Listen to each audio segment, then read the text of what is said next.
Craig. I have 3 questions regarding the East African crude oil pipeline, for which Standard Bank is advising the governments of Uganda and Tanzania.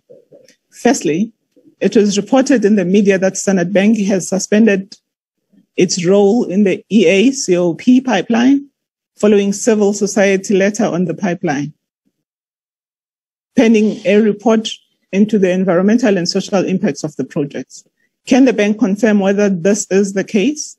And given the extraordinary public interest in this project, can it commit to make the report available to shareholders and the public when it is complete? Shall you take that one first? Secondly, I think let's read the whole question, Chairman. Secondly, the chair opened today's meeting by setting out its intention to develop its climate plan in alignment with the Paris Agreement. This is welcome. Will the bank commit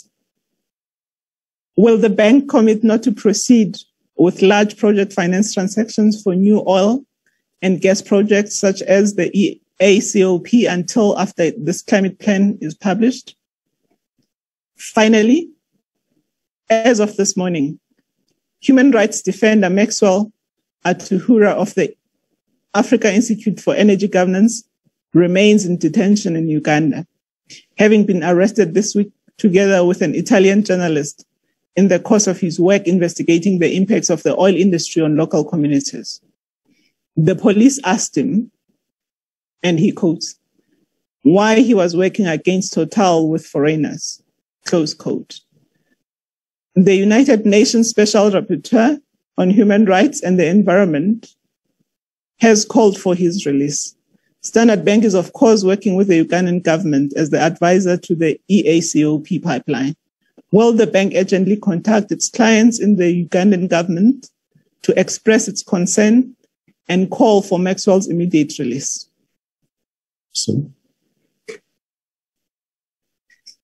Chairman, the EACOP sponsors, which are Total, CNOOC, and the governments of Uganda and Tanzania, have committed to undertake all ENS activities in strict compliance with all local laws and regulations, IFC performance standards, World Bank EHS guidelines, as well as the Equator Principles.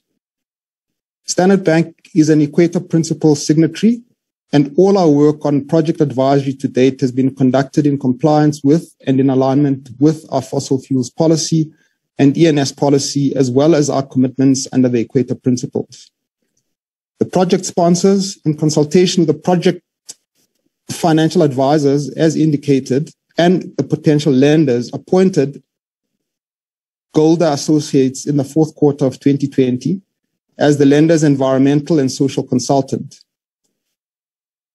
This LESC will act on behalf of the lenders in reviewing the project's environmental, social plans and reports and findings, and will evaluate the effectiveness of the project's ESG mitigation plans.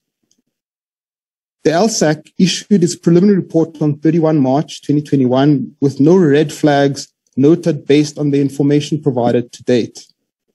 However, the climate change impact assessment for the project is yet to be completed for review by LSAC. Site visits to both Uganda and Tanzania have been completed, and the LSAC expects to issue its final report in May 2021. The LSAC met with the project affected people and confirmed, as we have said, that there has been adequate pre-project stakeholder engagement and that the grievance mechanisms are in place. In addition to LSAC, SPG recently appointed its own ENS advisor to assist us with objectively reviewing compliance with the said principles and policies prior to us lending to the project. We have separately commissioned an independent macroeconomic study in respect of this project.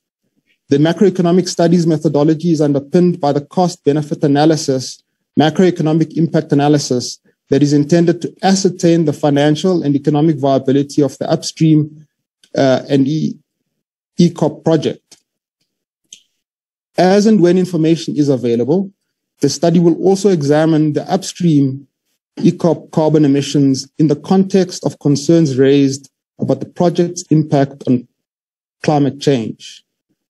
We further note that the sponsors are currently undertaking a project climate change impact assessment that will be reviewed by both the LSAC and SPG and E&S advisor. Insofar as human rights are concerned, we subscribe to all global norms in respect of people's rights, and we will continue to advocate for adherence to basic principles of human rights, the rule of law, and the respect of people's individual rights. Thank you, Chairman. Thank you, sir. Next question.